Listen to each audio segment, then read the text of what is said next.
Good morning, good afternoon, good evening, wherever you are in the world. And I see that you are from all over, and it's such a joy to be here with each and every one of you. Thank you, thank you, Welcome, thank you. everyone. Welcome. And that was the beautiful song from Muse. Yes. Uh, My name, should we yes, do yeah. that? My name is Maurizio Benazzo, My name is Aya Benazzo. and we are speaking to you from the ancestral unceded territory of the South Palm and coastal Miwok people, also known as Sebastopol, California. Yes. And we want to begin by welcoming our guest, very special guest, Kazu. With deep gratitude, Kazu, for your presence, for your work. I'm so deeply moved by, I've been reading your book in the last couple of weeks, and it really puts so many pieces for me together as well personally. Like I started as an activist, and all my work became a little bit like silos. Now I was an activist, then I went into a spiritual search, and then trauma piece and came, and I always felt like a little bit disjoint of these worlds that I walked through, and I was just so grateful to see someone putting it, weaving all these threads together with so much clarity and passion and humility. So very grateful. And I feel it's also very timely Yeah. we as we open this space together. I also want to honor the complexity of what we're speaking. We are not here to give ultimate answers and to arrive at a specific place. We want to hold everything with humility, that we only see what we see right now. That's not the full story. We know that for sure. And there is also immense heartbreak in the times we're living. Often peace at this time has been used to obscure genocide. Silence has been used as a form of violence. And staying tender or vulnerable at these times feels like impossible task at times, but also a necessity, like a lifesaver as well. So welcome. And Yeah. Let me read a short bio. No, let me read a short bio just to frame you in a more to put you try to put exactly where you are not in a frame, in a label. So Katsu Haga is a teacher of violence and collective healing, weaving together spiritual practice, restorative justice, and courageous action. He's the author of two books, Healing Resistance and Fierce Vulnerability, and he lives with his family in community at Canticle Farm in Oakland. So we had the joy to meet you in person once, and when I heard the first talk, we were like completely blown away. We really look forward to this and more and more and more. Thank you, Kazu, for being with us. Yeah, and welcome everyone. It's so nice to see everyone tuning in from different corners of our beautiful Mother Earth. Everywhere. So beautiful. Welcome everyone. If you may, Kazu, maybe you can guide us, welcome us into presence. Maybe you can bring us all together in space. Thank you so much. Thank you for having me. Really grateful to be here. And I'm really excited to be here. And I'm noticing that one of the ways that my excitement is manifesting is my heartbeat is a little fast. And so, yeah, maybe we can all take a moment just to take a couple of breaths and to ground ourselves. I'm thinking about our teacher, Bayo Komolafe, who I was reading an interview with him recently, and he was saying that slowing down is not a function of time, that slowing down is not about saying, oh, I need to leave all this behind and go on vacation, because the times are urgent and we don't have time to go on vacation. But he says slowing down is a function of deepening our awareness and noticing who's in the room. And I really love that. I invite you to close your eyes if that feels comfortable for you. Otherwise, just leaving a soft gaze somewhere in front of you. And taking a deep breath at your own pace, breathing in And trying to let that air out of your body as slow and as deep as you're able to. And breathing in again. And again, releasing the air as slowly as you can. Remembering that it is in our slow exhale that our nervous system begins to regulate, that our bodies begin to slow down. And in that slowness, we can find the spaciousness in our bodies to hold whatever feelings, emotions, thoughts might be present for you. And it's in this slowness where we have the spaciousness to deeply connect with ourselves and with each other. So just offering a little gratitude to our bodies, that slowness, that spaciousness, that groundedness that will support us in connecting with each other over these next 90 minutes or so. Gratitude to the earth for holding us, to our ancestors who still live in the earth that is holding us. Just taking one last deep breath to soak all that in.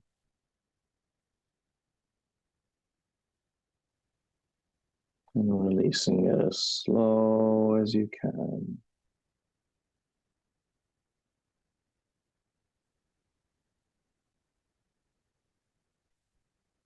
And gently blinking your eyes open if they were closed. Perhaps looking around the room that you are in or the space you are in. Noting if you can identify some shapes, some colors. And if you're able to, find something beautiful, whatever that means to you. And if you're able to, if that beautiful thing is something that you can touch and hold and bring to your screen, just share on your screen something that is beautiful. And maybe if you want to turn the Zoom to gallery view so you can see a gallery of all of the beautiful things. I have here a box of matches that was given to us at a memorial service for our recent ancestor, Joanna Macy. So she is with us as well. So yeah, thank you for being with us. Thank you, Zaya and Maurizio, for having me. And yeah, I'm really, really cool to be here. Thank you, Kazu.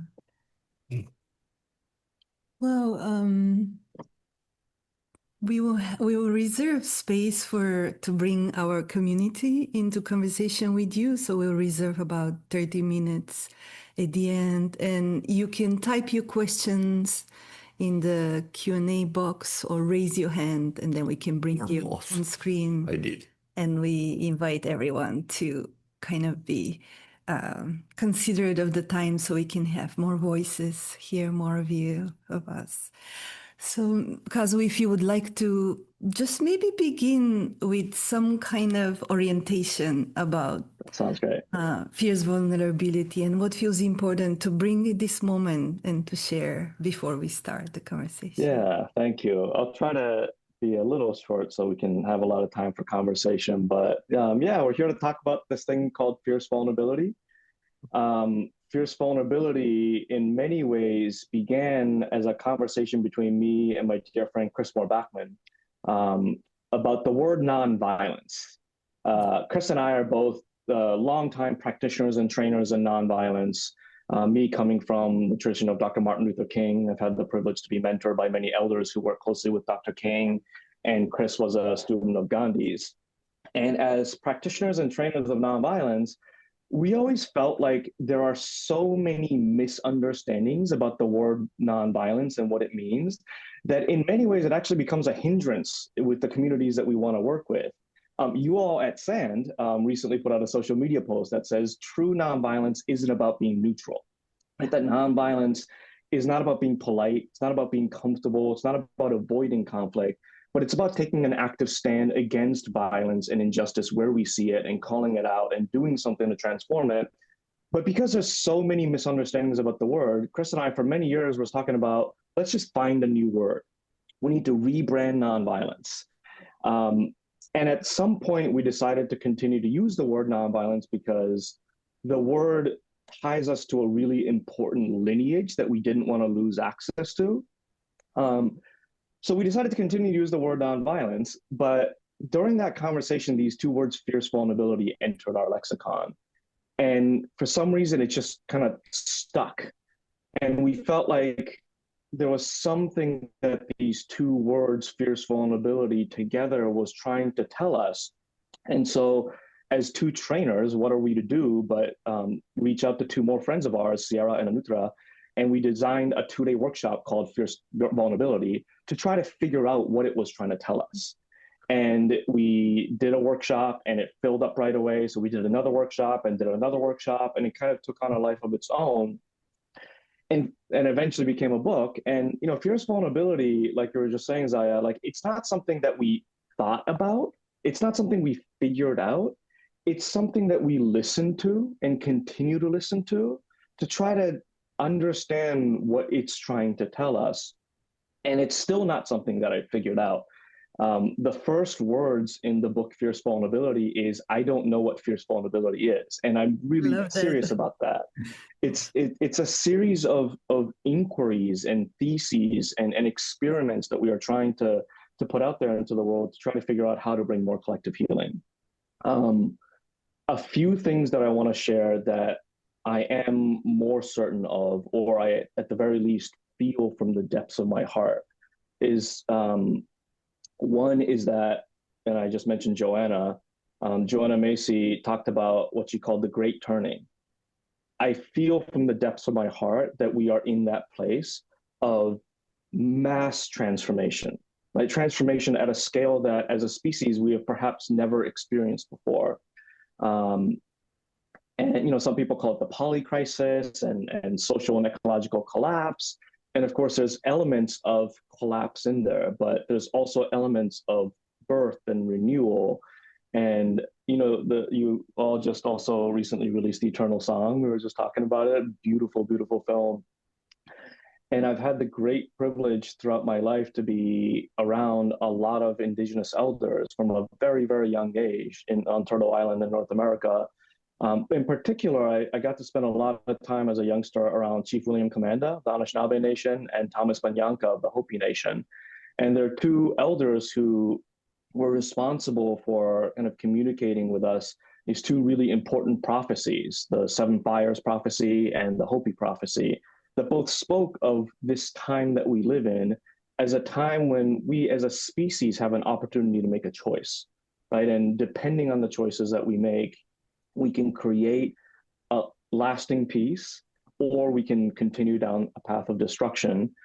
And this moment we are in, this moment of transformation, is like the depth of transformation is happening at a scale that is too large for us as humans to control. I've been taught my entire life as an activist that we are the change makers, right? That we need to understand and strategize and build work plans to figure out how to make the change. But the changes that are happening to life, to this planet right now, are at a scale that is so far out of our control that we are no longer the change makers. The earth is changing, life is changing. And we can be in right relationship to that change, but we are not the ones forcing that change. But that doesn't mean that we don't act. I think there's some danger in like spiritual bypassing that sometimes happens that says, oh, the earth is changing, therefore it's not my role to try to do anything. What's happening in Palestine, nothing I can do about it. What's happening with ICE, nothing I can do about it. That's not nonviolence, right? But to respond to these crises in a way that is align with the momentum of change and align with their deepest held values.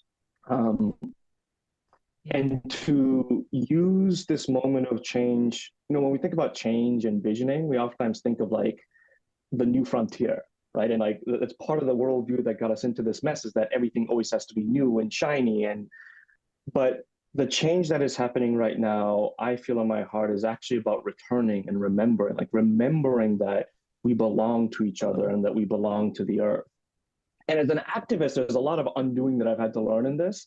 Like I've been taught my entire life that we need to collect all the data and to strategize and to build work plans and to escalate actions and to force change and to demand change. But one of the things that I've noticed in my life as an activist is that the more we use escalated forms of action to respond to escalated forms of violence, the more we tend to escalate the binary us versus them worldview, where we become the good people and they become the bad people.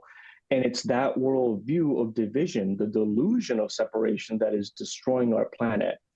And so how do we use escalated forms of nonviolent action to respond to these escalated times without like the delusion of knowing? How do we do it? By listening and using nonviolent action as ceremony and as a collective modality of healing, and be midwives to change. And just the last couple of things I want to say is that I think one of the biggest things in fierce vulnerability is that we see injustice not as a political thing, but as a manifestation of our collective trauma. Like, as someone who's done a lot of trauma healing work and violence prevention work, like, I know that when I have a lot of unintegrated trauma, one of the most common manifestations of that is I take that hurt, I take that unintegrated trauma, and I lash out and hurt somebody else. And that's the nature of violence. And this happens at larger and larger levels of the fractal. So families, cultures, nation states, when we have unintegrated trauma, we lash out and harm each other.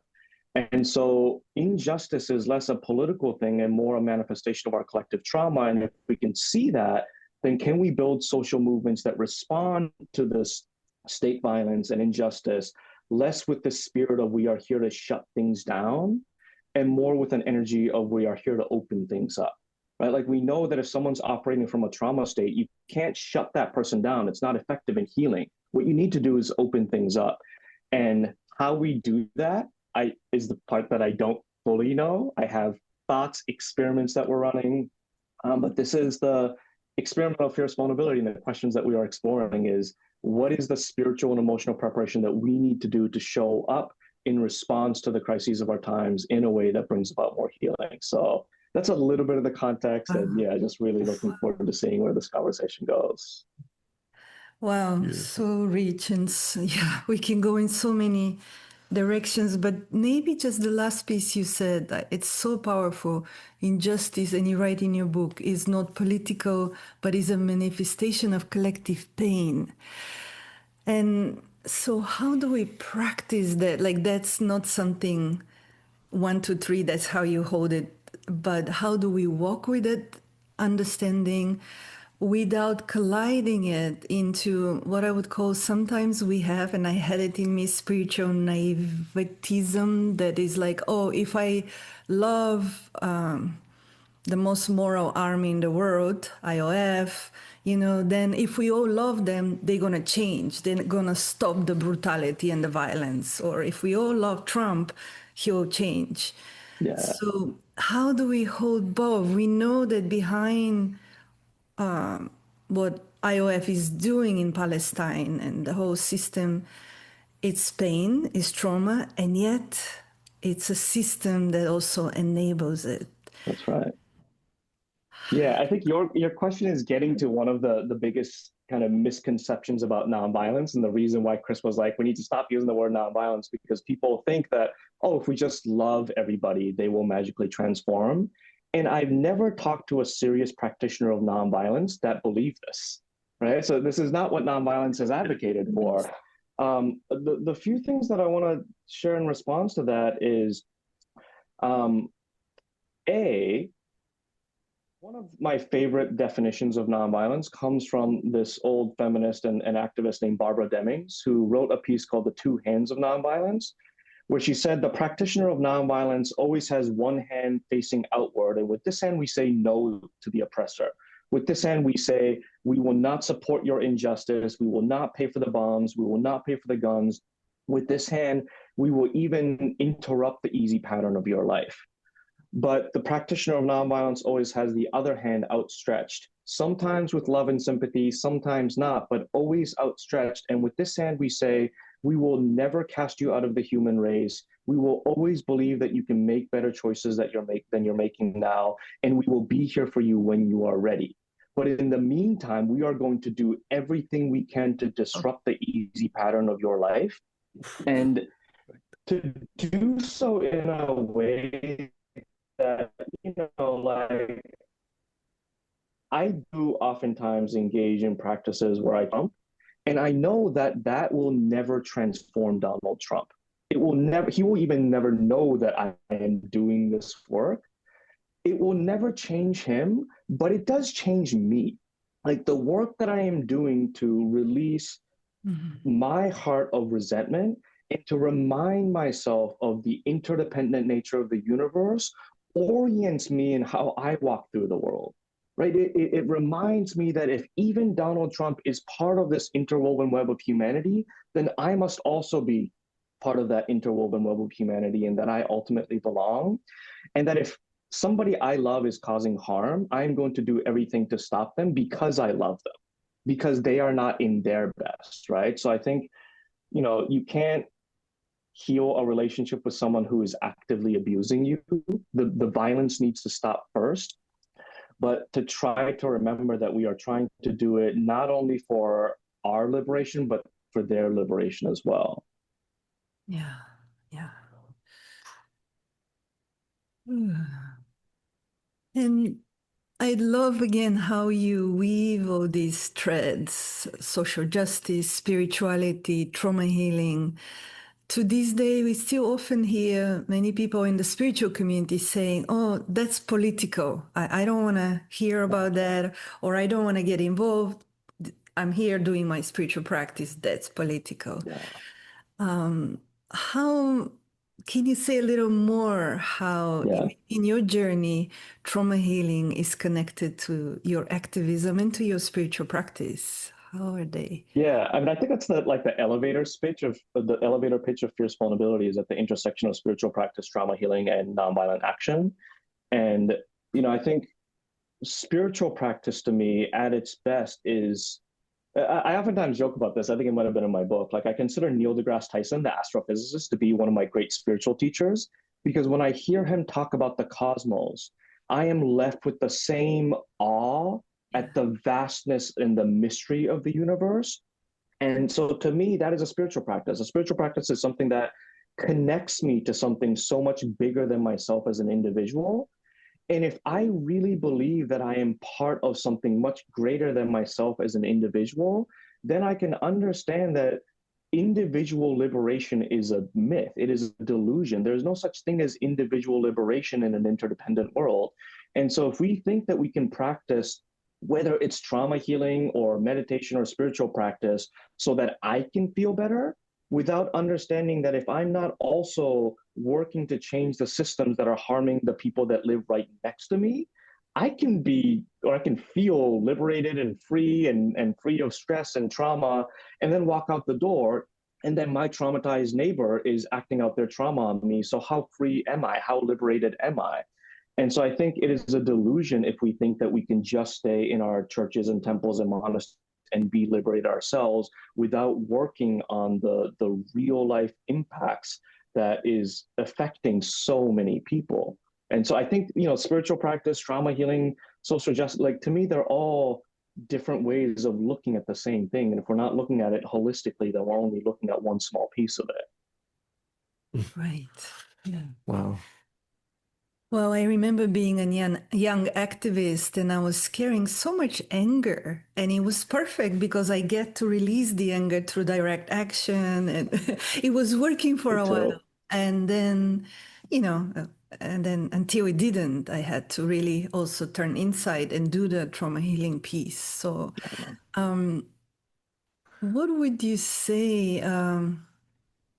moments of deep triggers, whether we are in a spiritual practice or we are on the streets protesting, when the nervous system is hijacked in ways that are beyond us. And how do you understand the practice of vulnerability? It could be in relationship, it could be in protests, in meetings.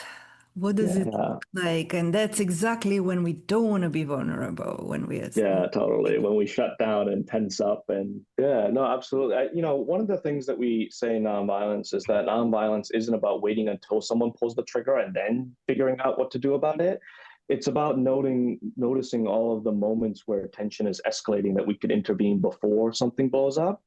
And so, not to say that there isn't something that we can do when we are in a demonstration or in an interpersonal relationship and we get triggered and we become angry.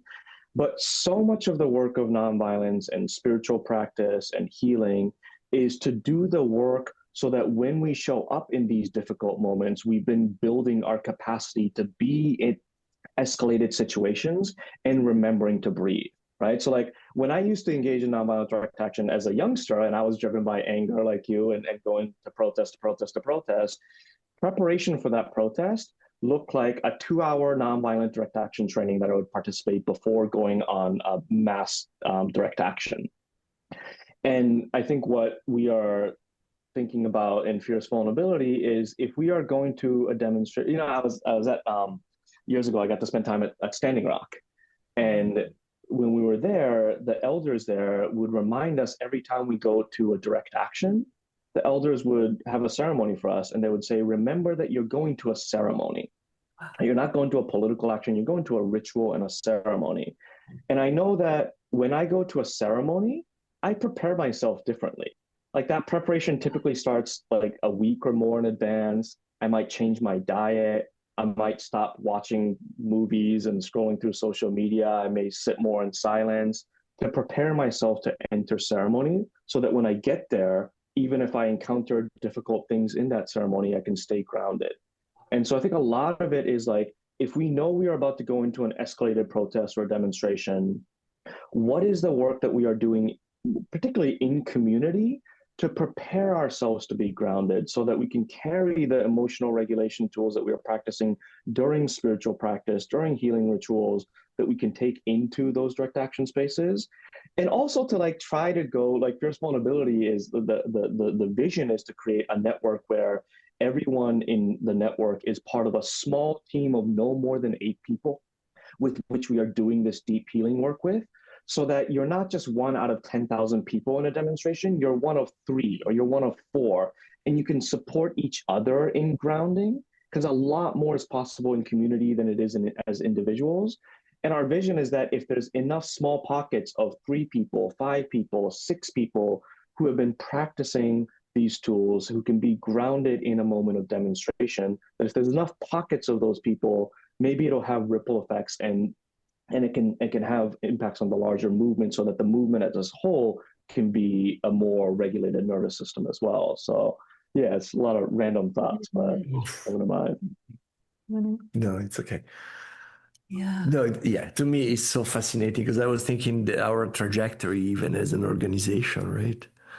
That how do we went individually as activists moving towards the spiritual practice, and then we discovered the trauma and we said, oh my God, oh my God, oh my God, oh my God. And now you're putting it together with such elegance, which is what blew me away at Pioneers when I heard you. I had no idea you were. I arrived in this room and you start talking. I was like, I've been blessed with a lot of great teachers in my life.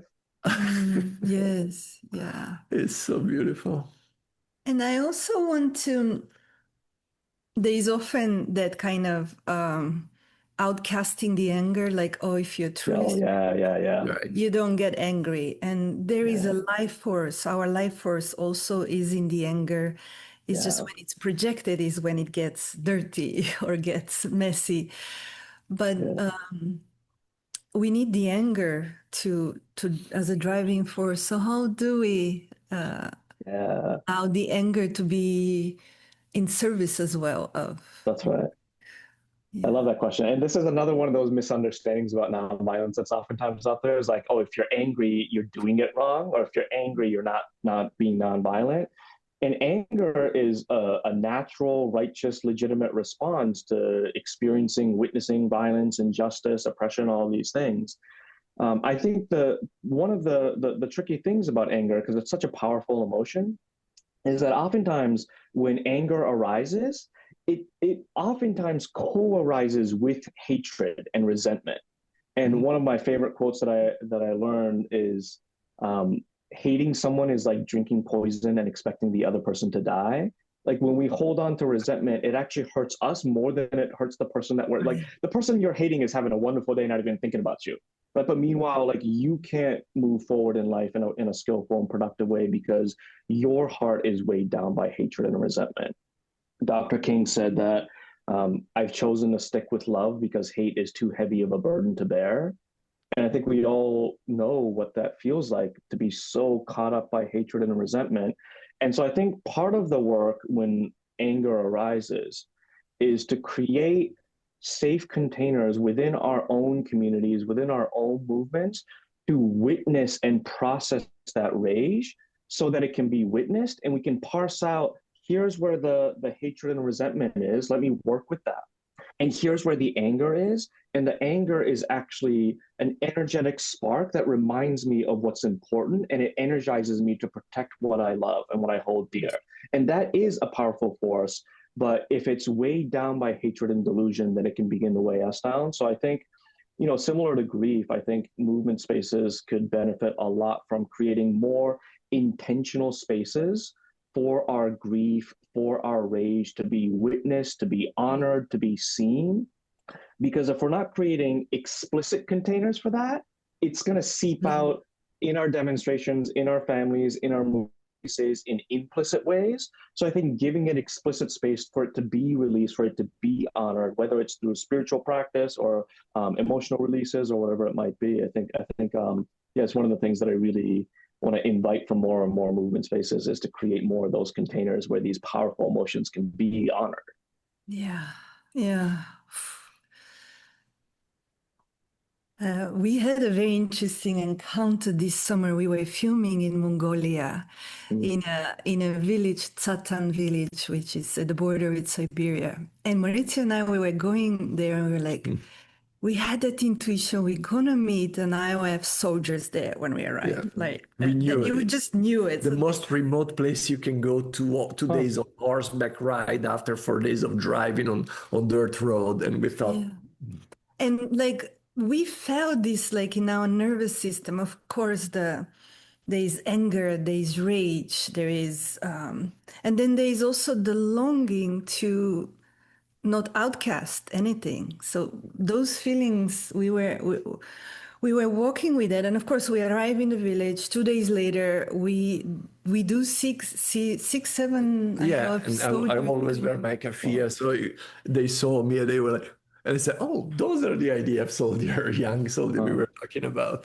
And it was interesting. I'm not sure why I'm bringing, but because everything we were talking here about came through, like the rage, the rage, the wanting, the righteousness, and then we connected. We start talking, and because we couldn't avoid each other, we had to face.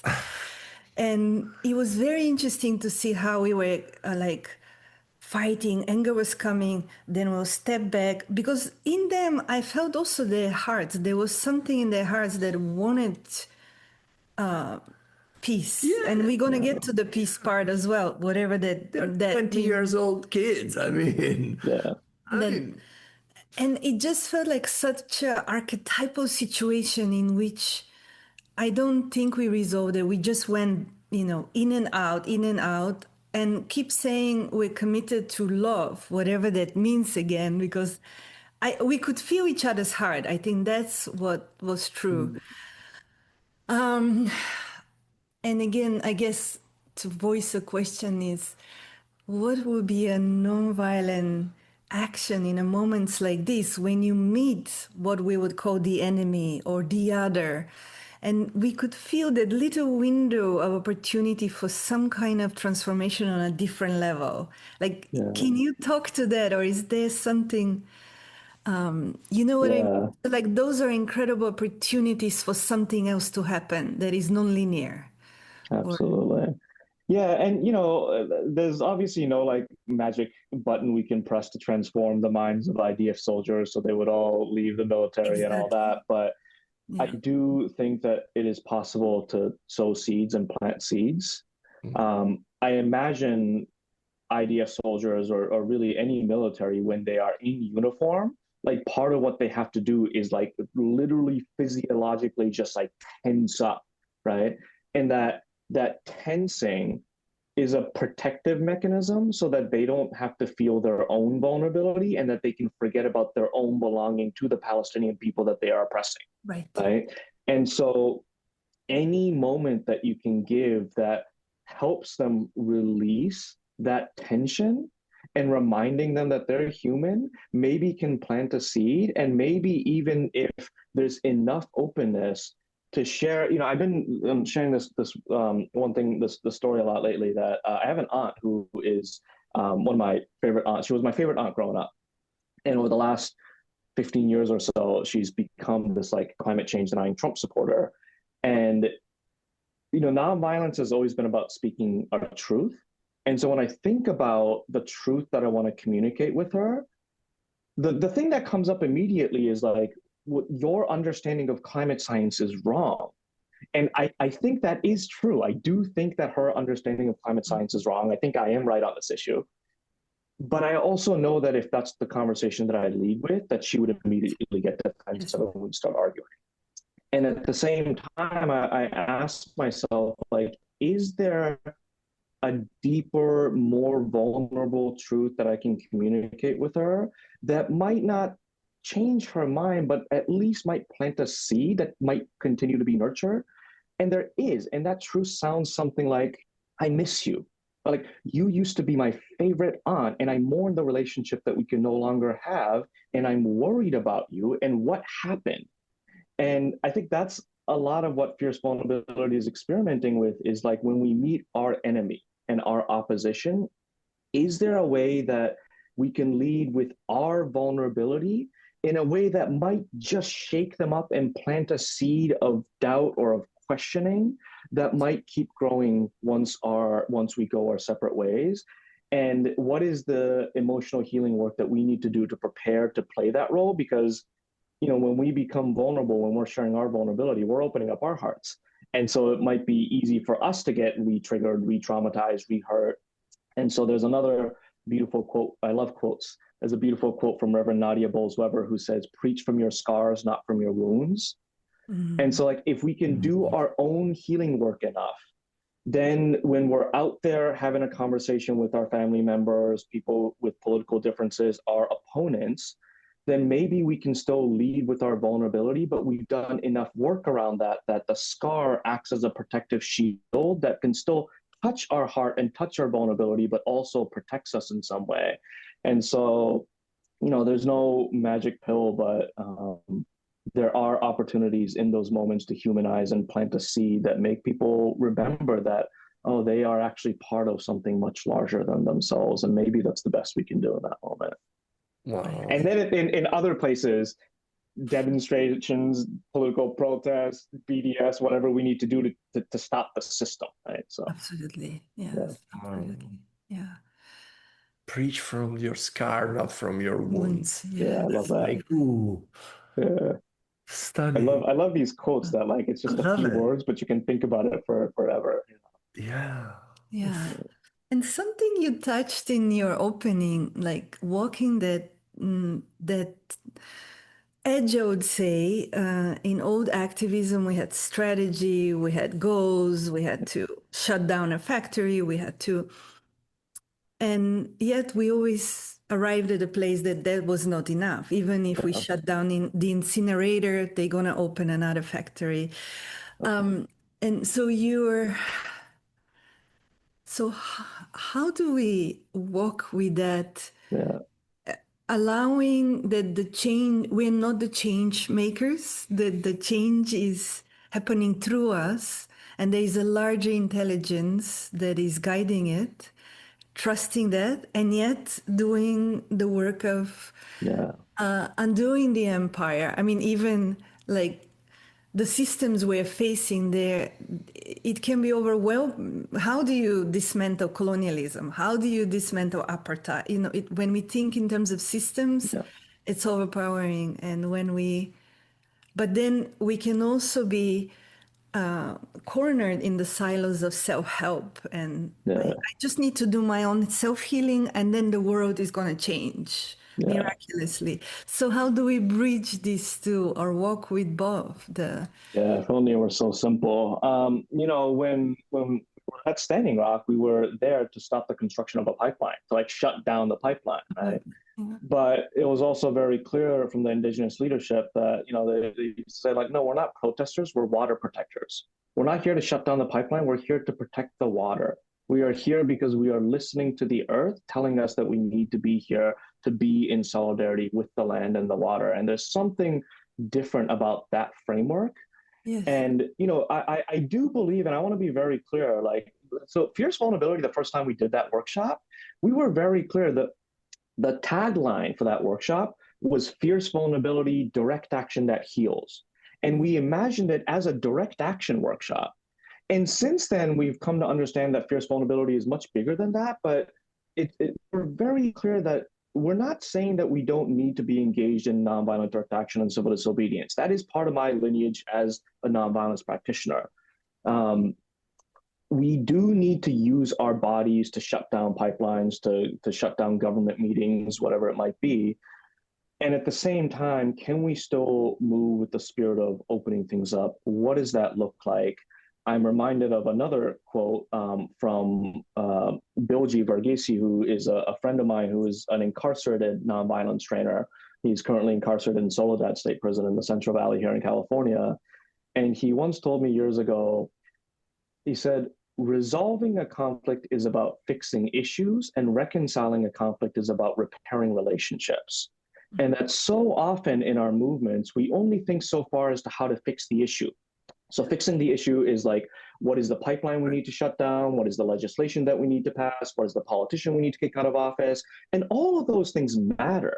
But nonviolence is about fixing issues and repairing relationships. Like if at some point we're not working on repairing relationships, then there will always be a new issue that we need to resolve. And so how do we move and how do we build these movements that have the power to fix issues while remembering that our ultimate goal is the repairing of relationships? And I think part of how we do that, and part of how we bridge the personal healing work to the systemic change, is to remember that social change work is us trying to do healing work at a larger scale. It's the same work that I did to heal my childhood wounds. Like when we talk about racial healing in the United States of America, we are talking about healing the wounds from the enslavement of African peoples, the genocide of indigenous peoples. These are incredibly traumatic experiences that the collective body of the United States went through early in its collective childhood, right? And in my own personal healing journey, what I had to do was to come to terms, and still doing, is to try to come to terms with and heal and integrate and accept the experiences of my early childhood traumas, right? And to have conversations with my family about some of the hardest experiences from when I was young. And when we talk about racial justice in the United States, we are talking about having a collective conversation about our earliest collective childhood wounds. And so it's the same process happening at different scales. And so if I don't know in my own body what it feels like to move through trauma, then I am in no place to point the finger and say, we demand that the system go through that process. We can't even imagine what that process would look like if I don't have some sense of what it looks like in my body. And so I think personal healing work is critical for people who are doing systemic change work, not only because without doing that work, we will replay our traumas within our own movement spaces and destroy our own movement from inside out, but also so that we can have an embodied understanding of what it means to heal, so that we can begin to have some sense of what collective healing might look like. Beautiful. And they're deeply interwoven because our personal traumas, they do have ancestry too, that is Exactly. connected Yeah. to our larger histories and Colonization and systems. Yeah. Um, I wonder if you can speak about negative peace, like that. oh Really, we yeah. were listening Oh, with right. Yeah, Tricia, yeah, a yeah. talk, We heard. because so often again we hear in spiritual communities, oh, we're just committed to peace. We just want peace. That's all we want. Yes. Yes. And how that Yeah. can have a shadow also. Mm. Very much. Yeah. Negative peace is a term that was coined by a peace educator named Johann Bolting. And I think the best example of, or the best explanation of negative peace, again, comes from Dr. Martin Luther King in a sermon he gave called When Peace Becomes Obnoxious. And it's one of my all time favorite sermons. And in it, he talks about the story of a young woman named Autherine Lucy, who was the first Black student ever to go to the University of Alabama in Tuscaloosa in 1956, I think, after Brown versus the Board of Education. And you can imagine the first day a Black student showed up at the University of Alabama. Now, I know there's folks from all over the world, so Alabama is still one of the most racist places in the United States. And so in the 1950s, the first day a Black student showed up at the University of Alabama, there was a lot of violence. Right? A riot broke out. The Ku Klux Klan came and burnt a cross in the middle of campus. People threw stones at her. And so the school, in response to all of this violence, expelled Autherine Lucy. They kicked her out of the school. They said that your presence is causing a threat to the security of our school. All of this violence, all of this rioting is happening because you're here. So, in order for us to protect our school, you need to leave. So, they threw her out. And the next day, because she wasn't there on campus anymore, the riot stopped.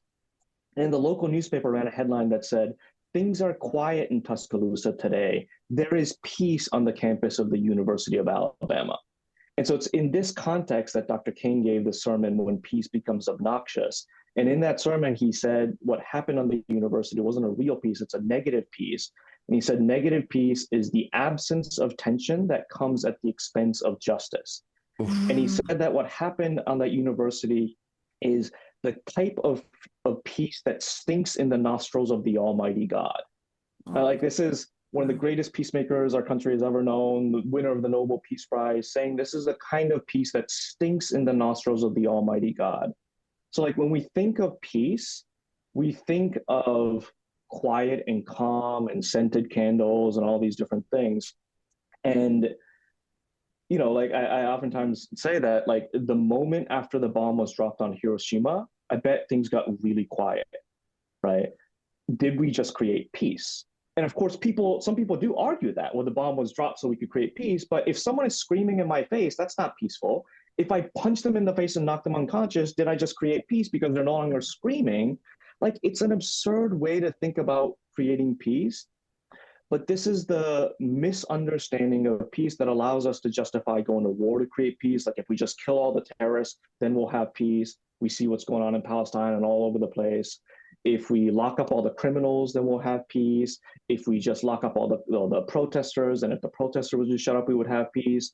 And also a really prevalent form of negative peace that shows up in many of our homes, many of our families, workplaces, nonprofits, faith communities, where there's issues of harm and trauma and power dynamics, but it's really difficult and uncomfortable to talk about. So we pretend that everything is good because we're conflict averse. And I was at another conference years ago where an elder said, it's the tyranny of civility. Like, we need to be civil, we need to be polite. So this isn't the time or the place to talk about issues of power and privilege and injustice. Let's just pretend that it's not there. So negative peace is not peace. It is not real peace. And it is something that is oftentimes used to try to quell uprisings and to quell movements. You know, I oftentimes share, this is the last thing I'll say on this, is Dr. King was arrested 29 times in his life, and he was charged by the United States government half of those times for disturbing the peace. Like, that was the criminal code that the United States government charged Dr. King with. And I always argue that, like, disturbing the peace is not is not something that should exist in the penal code of the United States of America, because this land has not known peace at least since 1942. So how do you, or 1492? It's like, how do you disturb something that doesn't exist in the first place? Right. And so when we use nonviolent action, oftentimes we're accused by the government and by celebrities and politicians of disturbing the peace and creating tension. But we are not disturbing peace, we are disturbing complacency, and we're disturbing the normalization of violence, right? So there's a big difference there. Beautiful. Disturbing. Yeah, the tension. There's something that I feel collective, like we all need, not all, but how to be with the tension, how to sit with the tension, how to, like, even in this very moment, we have to keep looking at the dragon and the flame that is coming out, which is so ugly Absolutely. and so disheartening. And there is something about us continuing to stare at it and not looking away.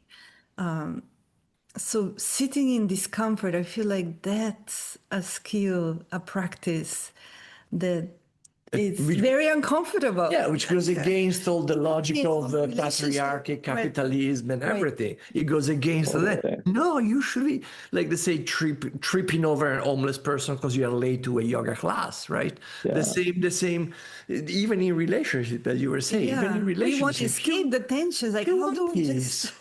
Let's have a glass of wine and sit in the car. Yeah. No, And it's understandable, right? Like, No. nobody wants to suffer. Nobody wants to think about difficult things. And at the same time, we are in a difficult world. Like, we are in a world with so much collapsing suffering. world. And we are really good at having our minds run nonstop and say, everything is okay, everything is fine, the suffering isn't that bad, it's going to get better, this is business as usual. And there is a spiritual cost to suppressing a truth that our bodies know to be true. Like, I think as beings of this earth, I personally believe that regardless of our political opinions, every single human being knows somewhere in our bodies that something is deeply, deeply off about this planet right now and about how we are living our lives. And to constantly tell ourselves everything is fine takes so much spiritual energy. It's a constant, like, everything's fine, don't look over there, keep looking straight, keep your head down, keep going to work, keep shopping. And it saps us of our creativity, of our spaciousness, of our ability to connect. And so, yes, it is hard to, as you said, keep looking at the fire of the dragon, but there's also a deep cost to not acknowledging that there's a dragon in front of us breathing fire at us, right? And there is also the other side. Many of as an activist, we keep looking at all the darkness and like the latest news of Trump, what else he's destroyed, hour by hour. And it's like, how do we keep with that and having nervous systems there regulated? It's like every piece of news 100%. is dysregulating. Yeah, and So we feel like, this like kind of masochistic activist culture that if we have fun, then we're not working hard enough. Or if we love and if we laugh and if we sing and if we break bread, then we're taking time away from activism. And yeah, that can also be really harmful. Yeah, this is kind of the guilt from the religions that come. Religious guilt. Totally. I'm not enough. I'm not doing. Again, it's so connected: spirituality, trauma, activism, politics. It's so connected. You connect all the dots in a way that gives me chills. I mean, it's so beautiful. It's so beautiful.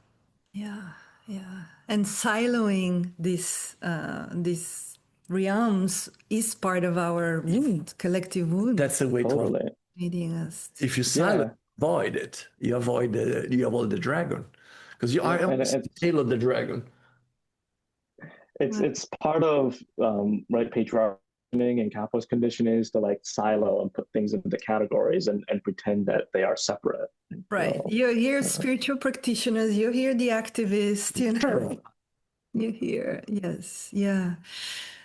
Well, this is such a rich conversation, Kazu. Thank you so much for sharing. And I feel like there's a lot also coming from our community, from the field. So I want to weave more voices. And so if you would like to ask a question, please raise your hand. And we also have a lot of questions already in the Q&A box. So we can start by reading a few. And there are some hands as well. So one question I would just bring that came early on. Sane world. Well, we touched on that. Maybe you want to, if there is anything else you want to elaborate. The world is in chaos. As a single senior, I feel anxious, fearful, and vulnerable. My health insurance supplement was canceled. Prices are going up, and I'm alone. It's an awful time. Any advice for coping, staying sane in an insane world?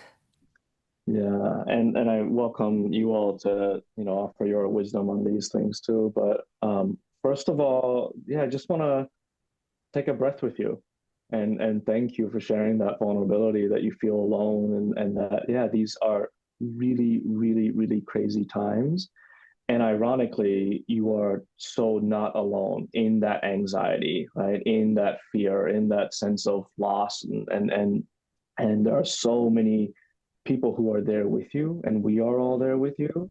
And, I don't know if this is helpful, but to remember that um, this planet was birthed in chaos, right? Life developed in chaos. Like the natural order of the universe is for there to be chaos in the galaxy and then for gravity to start pulling things together and putting it into form and then for that star to explode and send it out into the universe again and then for things to come together.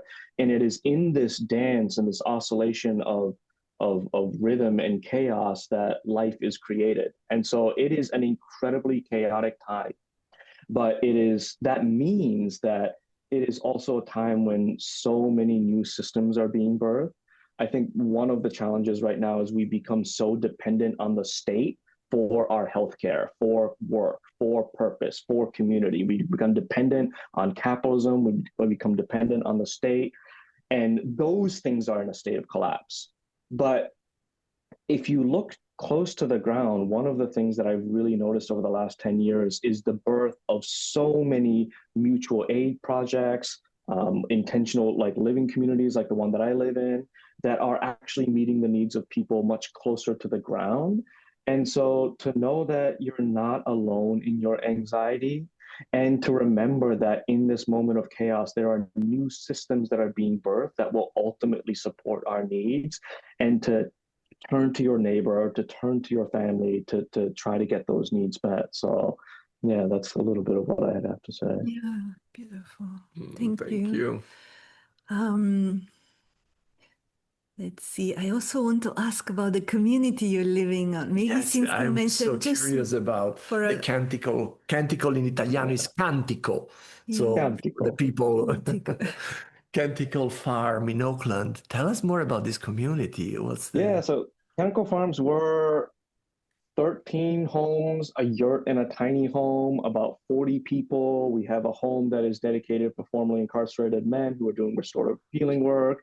We have a home that is an asylum home. The Segurate Land Trust, an indigenous-led land trust, lives here. A lot of activists, a lot of musicians, diverse across every identity marker you can possibly imagine, intentionally, with a mission of trying to heal together and trying to live in community together, and trying to practice nonviolence and restorative justice and the gift economy.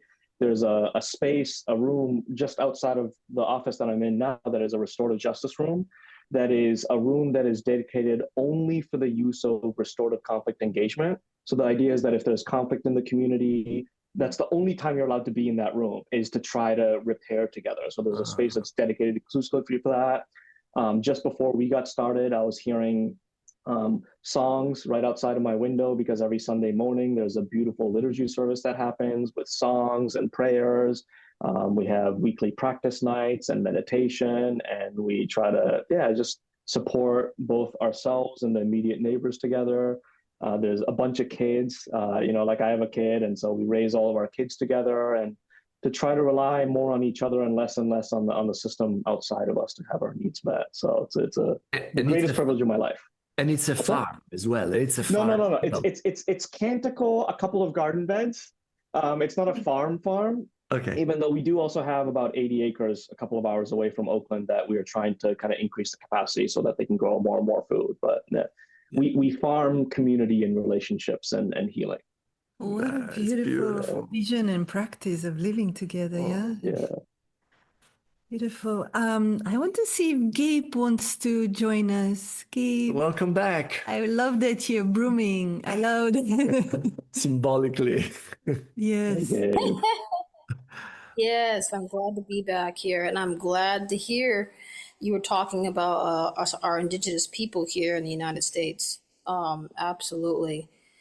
This country has definitely started with generational traumas, both on the European side as well as Asian sides, and us as indigenous people and African American sides. So, and I got both on both my sides of my family. My mom, African American and Native here as well, and my father was from the islands of the Caribbeans, Taino.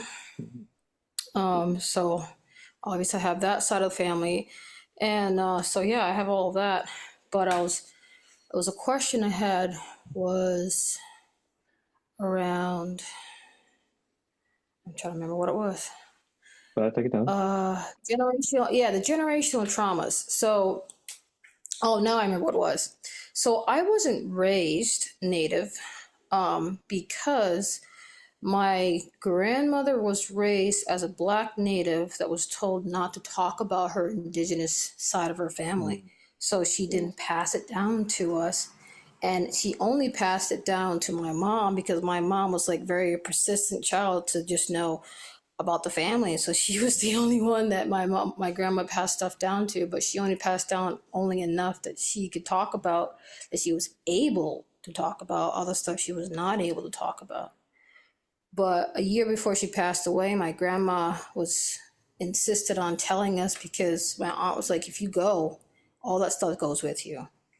And so for time constraint, when you have a family that hasn't been passed down its genealogy or traditional cultures, what's to do about that? Because if I wasn't brought up with it, then guess what? My kids who are in their adults, how am I supposed to hand it down to them? Yeah. You know, what do you do about that? Yeah. I'm They so don't. grateful. They don't talk too much about people who are not raised Native. They talk about those that were taken away from their culture by removal, and then they're able to get back in again. But if I don't know my roots and my family roots, how can I get connected to my tribe and my clan? And you know, Yeah. I'm so grateful for you even asking these questions and that these are the things that are alive in you. I will share a few thoughts that come to mind. Is one is, I also have some amount of, a long story, too complicated to go into, but a disconnect with extended members of my family in Japan. And so I don't know a lot of their personal stories, but it doesn't mean that I can't connect with my lineage by expanding my understanding of what family means, from like immediate family to other people of Japanese descent, other elders that I can learn from and connect with. So that's part of it. But I also, our relationship with our ancestors don't end when they leave this physical plane. And to really try to connect with that, whether it's through spiritual practice or remembering that all of their wisdom is passed down to you in your genes. Like, there's a lot of science that has shown that trauma can be passed down from generation to generation through our DNA. And I'm like so certain that if trauma can be passed down, then so can wisdom. That all of that lives in our DNA as well. And that is part of the gift that your ancestors gave you. And so sometimes all it takes is just to listen. I was talking to, I think it was my partner, she was saying something the other day about, I don't know if they heard it from someone else, but something about like, all you have to do in terms of connecting with your ancestors is to call them and they will show up for you, to ask them and they will show up for you. And so to remember that they're still with you and that you can still ask them questions and that you can still learn from them. yeah, I absolutely agree with that, and I have been doing that. And the pushback that I have been getting from is not necessarily from non-natives. It's those natives that have federal recognition cards, that are part of tribes, that are or either traditional or modern people, and they're just like, well, you're not native because you don't have a card, and this and that, and you have to do all this running around to get your genealogy into. I'm just like, and I've had rude natives talk to me like I'm not native, you know. I'm It's so really sorry sad. about that. Yeah. It's incredibly sad. Yeah. And that is like one of the things that trauma does is it creates delusions, right? So people who have been traumatized by colonization live in these delusions that, well, if you're not an enrolled member of the tribe, and if you're not part of a federally recognized tribe, you're not this, you're not that. And to just keep in mind that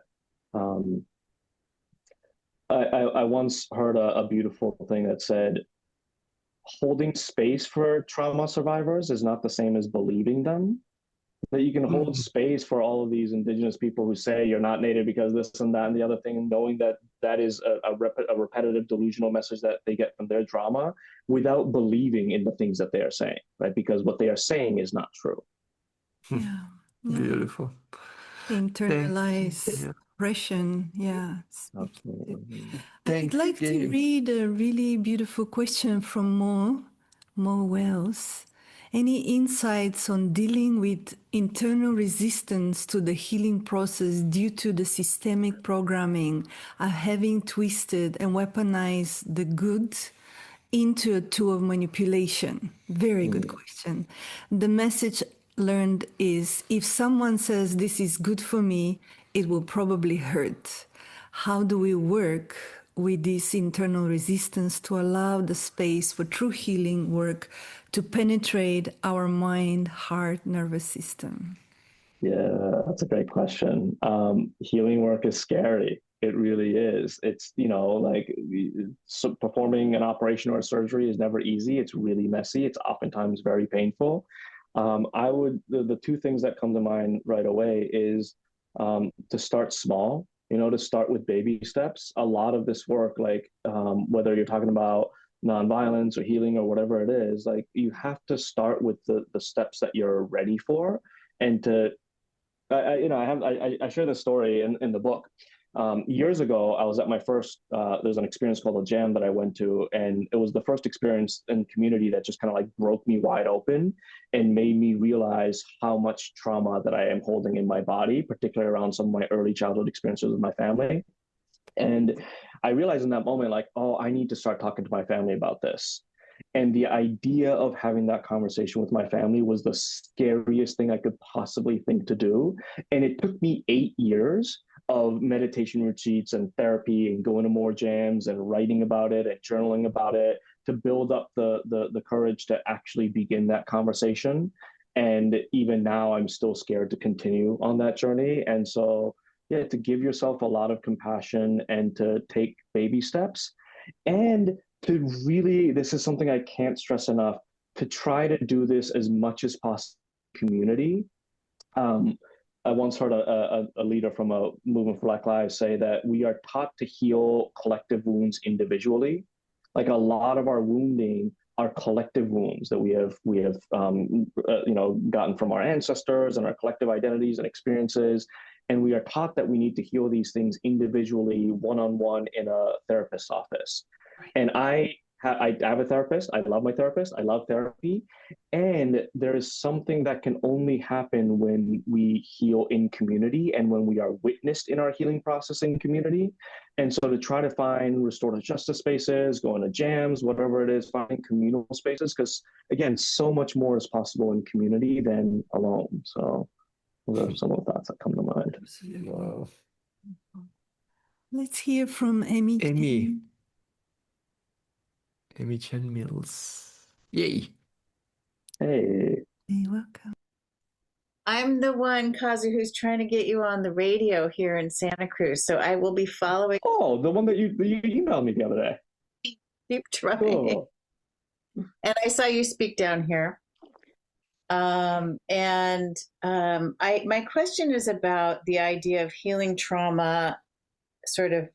I don't think you said before activism work, because it feels like activism work is necessary and something that is required of us at this moment, whatever that looks like. Yeah. So I'm wondering if you could speak to, we so healing could take a lifetime for some people with their traumas. But there's also, and I think I brought this up at the Santa Cruz event, this idea that we also have wisdom, we also have insight, we also have capacity now. And I'm wondering if you could speak to how you have seen activists relate better together, like if there are practices or mediation styles, or if you recommend all of the above, because as I've been an activist for most of my life, and I'm just really interested in how when there's conflict, when there's ego, when things come up, or it can be the unhealed trauma, like how do we deal with how would you suggest we deal with those things? What have you seen being helpful at this time? Yeah, totally. Thank you. Yeah, I mean, if we waited till our trauma is healed to get involved in activism, then nobody would ever be involved in activism. And I think for me, at its best, like the personal trauma healing work is preparation so that we can become more effective activists. And in terms of how to bring this stuff into the movements, yeah, like a lot of social movement spaces, I think sometimes we don't realize how much our minds and our hearts and our behaviors and our relationships have been conditioned by capitalism and patriarchy and all these things. And one of the ways that it manifests is you go into a lot of activist spaces, and the first thing we do is get to the agenda. And I remember years ago, I was planning a workshop with my friend Sonia, and I went to her house to do the planning. And I sat down and I opened up my computer and I was like, oh, so I have all these thoughts about the workshop. What do you think about this and that? And she was like, actually, can we slow down for a second? How are you? Can we start there? And it's amazing how much we don't do that in our activist spaces, how much we don't take a pause to breathe, how much when emotions come up, we bypass it because we're uncomfortable with those things, how much when somebody says something where tension arises, we pretend that everything is okay and pile through it. And at the same time, there's oftentimes activist spaces where because we don't have the skills and we don't have the grounding, when someone says something and tension arises, the response to it just like escalates the tension so much more. And so, yeah, like I think everything from like practicing 1 minute of silence before a meeting can really help. I think it's really important for activist spaces to figure out how to laugh together and how to be silly together and how to be playful together. One of the things about healing is like healing work, as I was saying with the last question, like it's really hard work. And if you're not building in spaces for laughter and silliness, you will get dragged down by the weight of the trauma that you're trying to work on. Healing requires this like pendulation between the really difficult things and the most beautiful things in the world. And so how do we remember in our activist spaces what's beautiful, what's funny, what's silly, what's joyful? How are we spending time on building relationships? And again, like there's sometimes this worldview of like, we don't have time to be investing in relationships because look at our agenda. But another one of my teachers, she has a frame, she calls it deep efficiency, that if you invest heavily and front load on relationships at the beginning, things will be so much more effective moving forward. Another quote that I love, ironically, comes from the US Navy SEALs. The Navy SEALs teaches their soldiers that slow is smooth and smooth is fast. And so if we can slow down and deepen in a relationship and deepen in our awareness with each other, then we can be smooth in response to the current crisis. And then we're not responding to a world in panic from a state of panic. And so, yeah, I think a lot of it is just like, how do we slow down and see each other and check in on each other and really build those relationships first and have that be the foundation for how we do our activist work. Thank you. Thank you, Emily. Thank you. I'm going to read one question, Sofia Ruiz. I am not an activist. I've been busy with my own healing. I didn't feel I could help I didn't feel I could help others. I'm starting work now and hoping to find my way to start helping people. But in terms of activism, how can I start if I don't have the people and I feel the culture of activism that I see around me doesn't have the spiritual and nonviolent parts? That's a beautiful question. In a lot of ways, I think the people that I'm most excited about are people like you that are asking these questions that have never been an activist, because again, like I've been an activist my whole life, and I've been so deeply conditioned in a worldview that I now understand is not effective in creating the transformations that we need to see. So congratulations for not having that conditioning. I oftentimes am grateful that I never went to college, because I feel like I was never in academia, so I have less to unlearn. I think that there's so many ways to get involved. There's a couple of things that I want to say. One is to really understand what your vocational calling is, and to not try to make yourself someone that you're not, and to try to figure out how your vocational call can contribute to the transformations that we need in our life, as opposed to trying to like understand. There's a beautiful quote from Howard Thurman, who says, what does he say? He says, "Don't ask what the world needs. Ask what makes you come alive and do that, because what the world needs are more people who have come alive." Yeah. Right? So like really start with what is your vocational call and how do you want to contribute? And Zaya and Maurizio were encouraging me to promote my work more, which I'm really bad at. So I'll just share that at the end of March, me and a few folks are about to launch a virtual 3-month intensive in fierce vulnerability that will double as the onboarding into the Fierce Vulnerability Network, where we're hoping to create like pods, decentralized pods around the country and around the world that are experimenting at the intersection of spiritual practice, trauma healing, and nonviolent action work. There's a lot of stuff still in play, but I'm really grateful to announce that officially Francis Weller and Kyra Jewel Lingo are going to be part of the teaching team, and so there's going to be some really great people there. And so if you go to my website, kazuhaga.com, you can sign up for updates, because the registration for that hasn't opened yet. But that's where I'm really hoping that people who want to experiment with everything that we're talking about and really build communities of practice around it will be part of that program. So yeah, thank you. Wow, beautiful. Thank you. And sometimes we think we know what activism is. I would say let's stay open, because it can take so many different shapes and forms. And yeah, if you connect that to what you just said, to stay connected to something that gives you joy. It needs to take so many different shapes. Yeah, exactly. Not everyone has to be on the street. Well, at some point we probably all need to be on the streets, but or else we will all be on the street. Anyway, so Gerard, long time no see you. One of the most amazing old friend of ours. I see you here. Good to see you. Nice to see you. So nice to see you both. Yeah. Thank you. Thank you, Kazu. I wanted to build on, or kind of explore this. I love the term fierce vulnerability. And we, in our education work, we train teachers to engage students' humanity. So vulnerability is a really big piece. So I think a lot about that. And I appreciate how what you say about you don't know what it is, because it creates this space to explore it further. So in that spirit, as I was thinking about it, I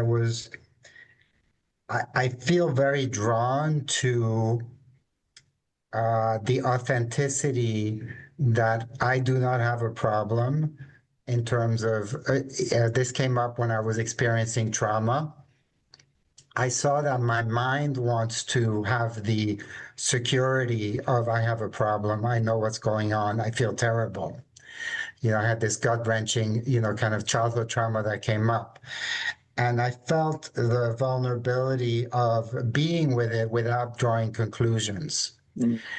And I'm leaning towards also feeling, in terms of the way we see the world and life and even the planet, I'm just intuitively, I feel pulled towards saying there is no problem. And that is not denying climate change, but there's something about, I think the vulnerability is about what can be and our commitment to going there. And if we concretize the reality of a problem too much, we take away from the vulnerability of not knowing and manifesting towards the world that we want and towards what we feel is true in our hearts. So I was curious to just see that out and see how it hit you. Yeah, no, thank you so much for that. Yeah, is there a problem in the world? I think it depends on how we're using the word problem. I think one of one of the things that really came up for me as you were sharing is that I am certain that at the very least there is no answer to this moment. Like there's no like way that we can figure out how to, if there is a problem, how to solve it. If there's not a problem, how to beat. Like so much of fierce vulnerability is about the vulnerability of accepting that there is no way, whether it's a problem or not, we have no way to know what it means to build a movement that can continue to affirm life and create beauty and ensure that generations can exist, right?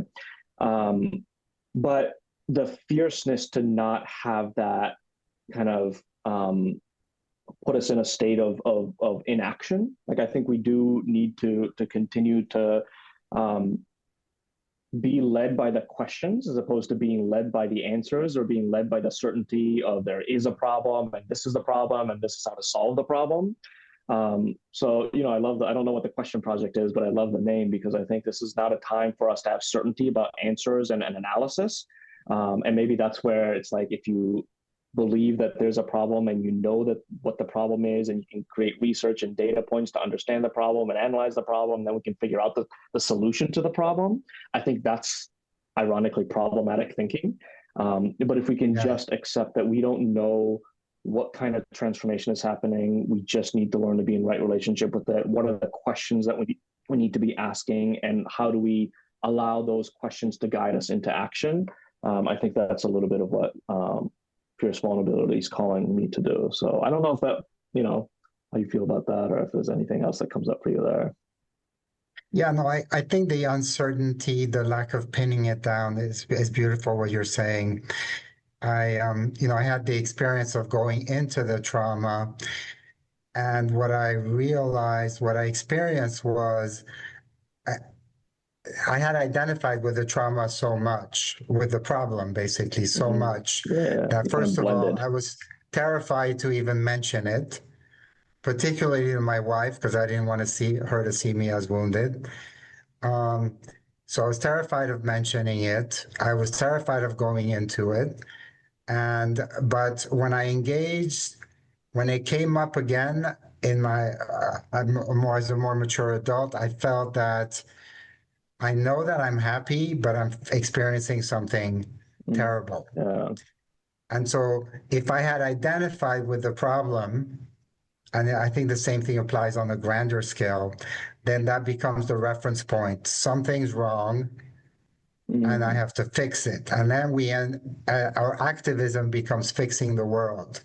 Versus I'm whole, there is wholeness, and yes, there is misalignment, and we have to bring things, or we have to further something as opposed to fix something. I think that's part of maybe why I think not having a problem, not relating to things as a problem. And I see that with people too. I have a temptation, you know, if somebody is doing something really mean or annoying, or that, to relate to them as a problem rather than to stand for what I think is right and true, and then not try to fix them, but to stand for something. I love that.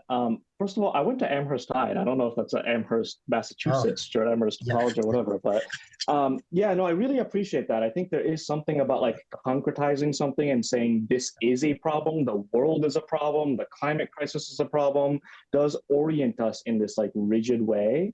And I love what you said earlier about, I forgot how you said it, but something along the lines of like, I was able to acknowledge that I'm having this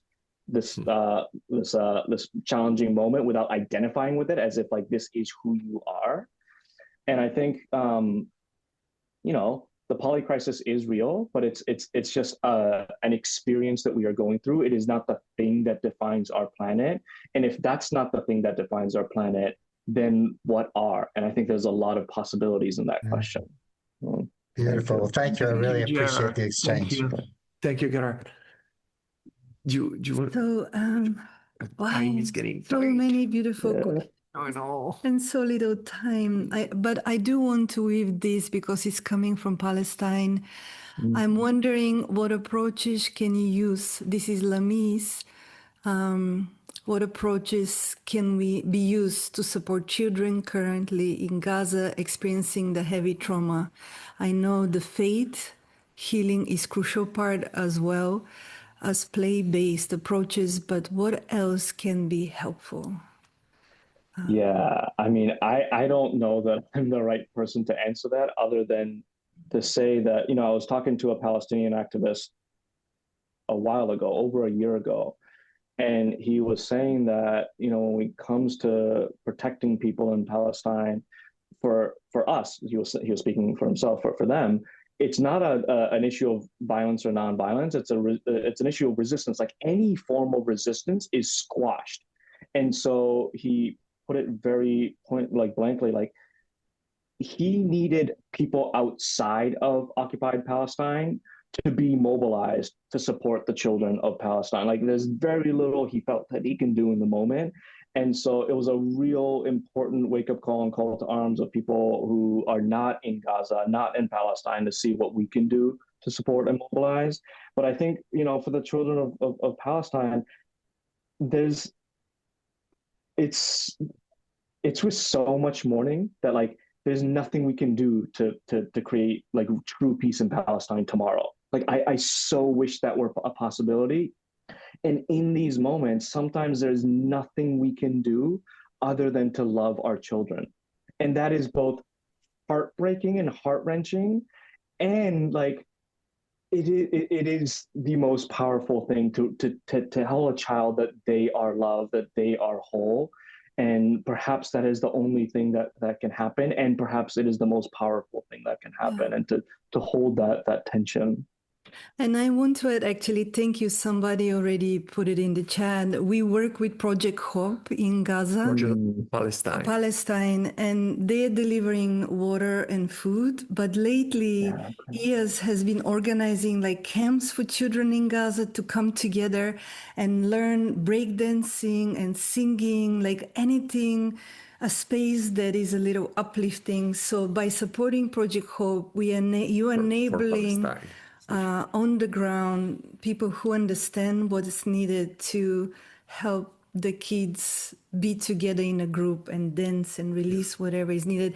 Trauma cannot be healed in an active field of genocide, but and the other thing I would say is by us continuing, all of us, to witness and stand and say, we see you, we're not looking away, That's right. we're with you. That is also part of the healing.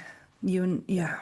11:30. Sorry, Imki. Sorry, Jenny. Sorry. And so much richness. I just want to recognize that it's happening also in our shared space in the chat. And I love everyone bringing resources and supporting one another. And this is it. This is what you're speaking. Yes, individual healing is great, but this is what happens when we come together and each one of us has something to bring and add. And that's our resilience, collective resilience. Be able to connect to people want to connect with you, so through your website. Yep, the website is kazuhaga.com. The contact form comes directly to me. So highly the book. Thank you. The book, let's put it very visible. Yes. We will share the chat as well with the resources. The recording will be shared. And maybe, Kazu, as we begin, if there is anything you want to do to kind of close the space together, not close, but complete the time together. Sure. I'm going to change my audio settings to see if this works. I'm just going to invite the sound of the bell. Another relatively recent ancestor and teacher, Thich Nhat Hanh, Thai, once said that every time we hear the sound of the bell, we come home. So we come home to ourselves, we come home to the earth, we come home to the truth that we sometimes forget, that we belong to each other. And so just as I invite the sound of this bell one time, maybe we can all just sense into our bodies and feel what it might feel like to be home.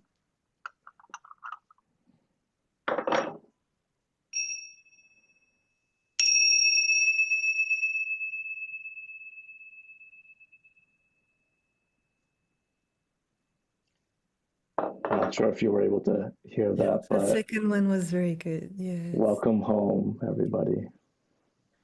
Thank you, Kazu, for Thank you so much. walking with us, for inviting us into vulnerability, something that And we're learning together. It's not a fixed place to arrive. yeah. And thank you, Alexandre. You all do amazing work. I was saying before the call, like I think some of the work that you're doing is some of the most important work in the world right now. So I'm really, really grateful to be with you all. Thank you. And also today is a special day. So can everybody whisper? Can everybody whisper without the microphone? Just whisper happy birthday to With this gratitude. beautiful creature. Thank you. Happy birthday. 45 years old. Birthday, brother. It's Thank such you. a joy to have you in our community. Yeah, thank you so much for having me.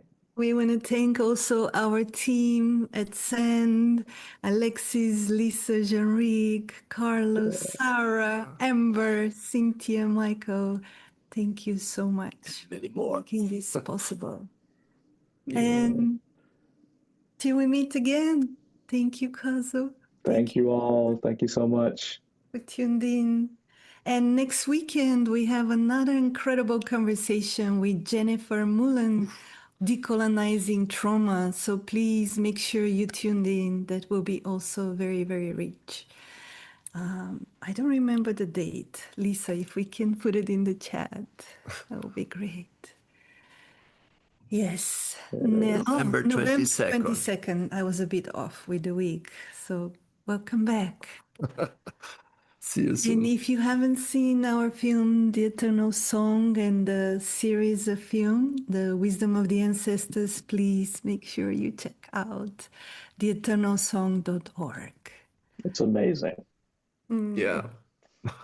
Thank you. Thank you, everyone. Thank you all. Thanks.